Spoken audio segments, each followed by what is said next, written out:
प्रदेश सरकार ने जिले में और पूरे प्रदेश में शिक्षा के सुधार के लिए कई व्यापक कदम उठाए हैं और कई योजनाएं शुरू की हैं। खास तौर पर इंटर कॉलेज में अलंकार योजना शुरू की गई है जो पूरे प्रदेश के लिए है। हमारे साथ गौतम बुद्ध नगर जिले के DIOS डॉक्टर धर्मवीर जी हैं।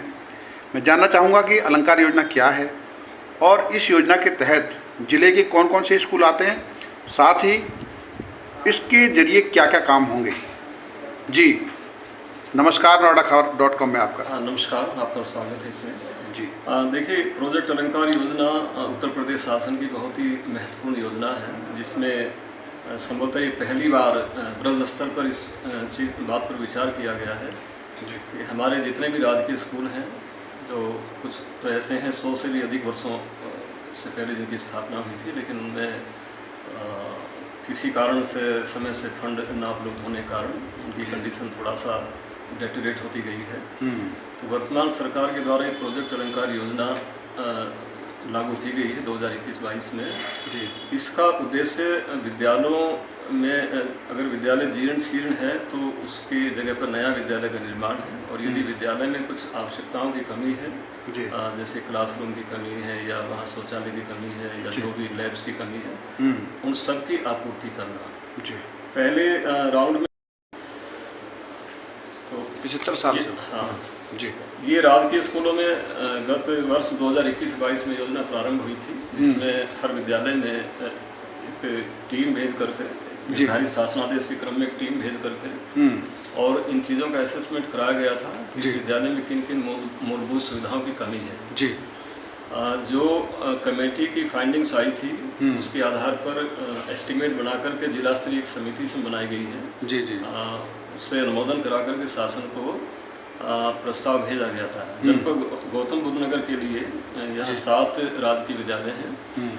इसमें गत वर्ष कुल 11 करोड़ 12 लाख रुपए की प्रस्ताव शासन को भेजा गया था प्रोजेक्ट अलंकार योजना अंतर्गत। और बड़ी खुशी की बात है कि इसमें शासन ने इसको प्राथमिकता के आधार पर अभी तक इसमें से 4 करोड़ 82 लाख रुपए हमको प्राप्त हो चुका है। जी जिससे जो विद्यालयों में आवश्यकता है निर्माण कार्य, जैसे विद्यालय की छत फर्श खिड़की दरवाजे आदि की मरम्मत है, विद्यालय में रंगाई पुताई उसमें पेंटिंग का काम है, शौचालय पेयजल है, या अन्य जो भी कार्य हैं विद्यालय में रैम्स वगैरह हैं, अतिरिक्त कक्षाएं हैं, खेल का मैदान, जी जी ये सारी चीज़ें हैं। प्रयोगशाला है, मल्टीपर्पज़ हॉल है, पुस्तकालय कक्ष है, स्वच्छ पेयजल है, मल्टीपर्पज़ हॉल, ये सारी चीज़ें इन पर फोकस किया गया है। और इनके लिए जो प्रस्ताव भेजा गया था उसमें से ये धनराशि प्राप्त हुई है, तो कार्य इसमें प्रगति पे है। और आने वाले वर्ष में मुझे पूरी उम्मीद है कि जितना प्रस्ताव हमने भेजा था उसमें से धीरे धीरे धनराशि की स्वीकृति प्राप्त होते ही ये सारा कार्य कराया जाएगा। तो बहुत ही महत्वपूर्ण योजना है, जिससे कि जनपद के जितने भी राजकीय विद्यालय हैं, GIC है या गवर्नमेंट हाई स्कूल है, उनका एक किस्म से पूर्ण रूप से कायाकल्प होगा। ये जनपद के जितने हमारे छात्र हैं उनके लिए विद्यालय आकर्षण का केंद्र बनेंगे और बन भी रहे हैं। आज आप देखेंगे तो जनपद गौतम बुद्ध नगर में राजकीय विद्यालयों में छात्र संख्या ये बाकी की अपेक्षा बहुत ज़्यादा है। अच्छा, कुछ जो सहायता प्राप्त ADD स्कूल हैं उनके 75 साल से ऊपर वाले और 75 साल से कम वाले, उनके लिए भी इस योजना में कौन कौन से स्कूल हैं, थोड़ा उनका जिक्र करें, नाम बताएं तो अच्छा रहेगा। देखिए, प्राइवेट एडेड स्कूलों के लिए भी प्रोजेक्ट अलंकार योजना गत वर्ष ही ये योजना लॉन्च की गई थी, इसका शासनादेश जारी हुआ था। लेकिन संभवतः उसमें जो टोटल रिक्वायरमेंट है जिन कार्यों की, उसका अगर एस्टिमेट बना करके 100% माना जाए तो 50% की मैचिंग ग्रांट विद्यालय प्रबंधक समिति को देना था। लेकिन ये रिसोर्सेज के कमी के कारण या जैसे भी माने ये योजना सफल नहीं हुई है। तो इस वर्ष उसको योजना को फिर से संशोधित किया गया है। और इस बार उसमें केवल 25% धनराशि मैनेजमेंट कमेटी को देना होगा, बाकी शेष 75% धनराशि ये सरकार वहन करेगी। इसमें प्रथम तो केवल हम 75 वाले स्कूलों को ही लेंगे। जी जी। लेकिन अगर उससे भी कम अवधि के हैं, 50-60 या जो भी वर्ष है, अगर उसकी विद्यालय की स्थिति अच्छी नहीं है तो ऐसे विद्यालयों को भी चिन्हित करके और उनको ये कहा गया कि वो एक पोर्टल पर अप्लाई करें जी। उसके बाद जो रिक्वायरमेंट उनकी होगी उनको एसेस करके और ये निदेशक महोदय की अनुमति के लिए भेजा जाएगा और वहाँ से अनुमति मिलने के पश्चात इनमें भी कार्य प्रारंभ होगा। ऐसे जनपद में 11 स्कूल हैं जी जिन्होंने अप्लाई किया है। अच्छा। अभी निर्धारित तिथि तक तो 11 स्कूलों ने अप्लाई किया है जी जी। इस पर भी तीव्र गति से काम हो रहा है। दूसरे जो आपने बताया कि जो कायाकल्प हो रहा है और मैं एक चीज़ और बताना चाहूँगा। इस वर्ष प्रदेश सरकार ने, हमारे माध्यमिक शिक्षा विभाग ने जी सभी विद्यालयों में एक 36 पैरामीटर को लेते गैप एनालिसिस सर्वे का भी कार्य कराया गया है। अच्छा। छोटी से लेकर बड़ी सुविधाएं जितनी भी हैं उन सबका असेसमेंट कराया गया है। जहां उनकी कमी है तो उस गैप को फाइंड आउट करके और उसका भी एस्टिमेट बना करके शासन को भेजा गया है।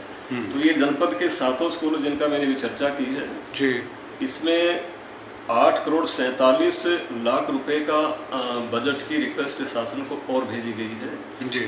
मुझे उम्मीद है कि ये पैसा भी हमको मिल जाएगा और इसके पश्चात हमारे राजकीय विद्यालय जितने भी हैं इसमें कोई ऐसी चीज कमी नहीं रहेगी जिससे कि कोई ये कह सके प्राइवेट स्कूलों के निस्बत ये कहीं कम है। पूर्ण रूप से सुसज्जित होंगे, सब सुविधा संपन्न होंगे, विद्यार्थियों के लिए आकर्षण का केंद्र होंगे।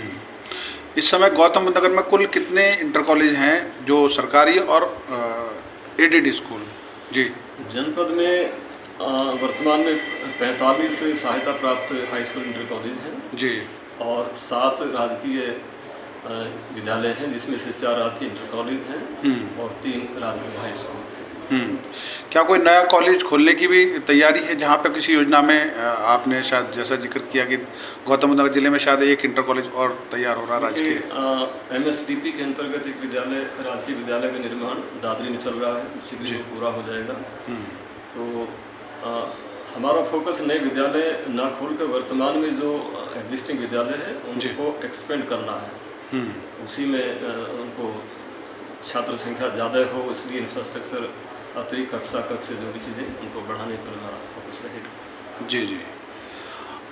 और मैं ये भी जानना चाहता हूँ कि जिस तरीके से नोएडा ग्रेटर नोएडा में जनसंख्या बढ़ रही है और छात्रों का दबाव बढ़ रहा है और उस तरीके से पूरे ज़िले में जैसे अभी यमुना अथॉरिटी के एरिया में गांव में डेवलप हो रहे हैं, तो उस हिसाब से क्या कोई ऐसा फार्मूला अपनाया गया जिसमें शिक्षा को, व्यवस्था को बेहतर करने का जो भी इंफ्रास्ट्रक्चर इस समय मौजूद है, क्योंकि आपने कई योजनाएं बताई हैं, उनमें कुछ और भी काम होने की योजना है जिस पर प्रस्ताव गया है? इसके अतिरिक्त हम लोग अपने स्तर से भी, क्योंकि जनपद में बहुत सारी इंडस्ट्रीज हैं जी जी, CSR के माध्यम से भी यहाँ काफ़ी काम हम लोग करा रहे हैं जी जी जी। अगर मैं आपको बताऊँ जी जी तो जो कॉर्पोरेट सोशल रेस्पॉन्सिबिलिटी है उसके माध्यम से राजकीय विद्यालय और एडेड स्कूलों में काफ़ी कार्य कराया है, मुख्यतः स्पोर्ट्स के फील्ड में और सभी विद्यालयों में, काफ़ी विद्यालय में स्मार्ट क्लासेस भी डेवलप की गई हैं। इसके अतिरिक्त कई विद्यालयों में कंप्यूटर लैब का भी निर्माण कराया गया है, छात्रों के लिए कंप्यूटर की व्यवस्था कराई गई है, पीने के पानी के लिए RO की व्यवस्था कराई गई है, विद्यालय में फर्नीचर की व्यवस्था कराई गई है और कई विद्यालय, राजकीय विद्यालयों में CSR के तहत छात्रों को टैबलेट्स और अध्यापकों को लैपटॉप भी वितरित किए गए हैं। इस तरह से एक सभी डायरेक्शन में हम लोग बेस्ट प्रयास करते हैं, कुछ शासन से या जो भी CSR से जहाँ से भी हो कोशिश यथासंभव रहती है कि किसी भी विद्यालय में जो कमी दिखाई पड़े उसका निराकरण किया जाए। सर, एक समिति बनी हुई है जो स्कूलों में जो फीस बढ़ा है या उन चीज़ों के लिए, तो वो क्या उसका कोई वो है टाइम, समय सीमा कब होती है मीटिंग उसकी और किस तरीके से उसमें लोग आपत्ति दर्ज कर सकते हैं? जी, ये डिस्ट्रिक्ट फी रेगुलेशन कमेटी होती है, जिलाधिकारी महोदय इसके अध्यक्ष होते हैं और जिला विद्यालय निरीक्षक इसके मेंबर सेक्रेटरी होते हैं जी जी। तो इसमें कोई भी व्यक्ति ऑनलाइन या ऑफलाइन जैसे चाहे शिकायत कर सकते हैं, किसी भी स्तर पर शिकायत करें, या तो जिला विद्यालय निरीक्षक कार्यालय में मेल के माध्यम से या स्वयं कर सकते हैं शिकायत, या जिलाधिकारी महोदय या किसी भी, अल्टीमेटली वो फिर जिला विद्यालय निरीक्षक कार्य में आती है और उसको हम लोग उसकी जो मासिक बैठक होती है उसमें शिकायत को रखते हैं। अगर शिकायत में कहीं कोई इस चीज़ की पुष्टि होती है कि किसी विद्यालय द्वारा कोई जानबूझकर अनियमितता की गई है जो भी, तो उस कमेटी में उसके ऊपर निर्णय लिया जाता है, जो भी इसको पेनल्टी लगाने के कारण। ऐसे विद्यालयों में गत अप्रैल माह में लगभग 100 से अधिक विद्यालयों को माननीय हाईकोर्ट का आदेश हुआ था। उसमें 15% फीस को वापस करना था या एडजस्टमेंट करना था। बहुत सारे विद्यालय जिन्होंने नहीं किया था, तो इसमें DFRC ने सबके ऊपर 1 लाख रुपए का अर्थदंड भी लगाया गया था। और कई विद्यालयों के द्वारा अर्थदंड तो जमा किया गया है, साथ साथ वो जो प्रक्रिया थी फीस को समायोजित करने की, तो काफ़ी तेज इसमें आई थी, जिससे कि कोविड पीरियड में जो छात्रों को दिक्कतें आई थी उसका लाभ उनको मिला है। आपने noida-खबर.com से विस्तृत शिक्षा के सुधार को लेकर और फीस स्ट्रक्चर को लेकर जो लोगों की जनभावना है उस पर विस्तार से जानकारी दी। आपका बहुत बहुत धन्यवाद डॉक्टर। जी, धन्यवाद।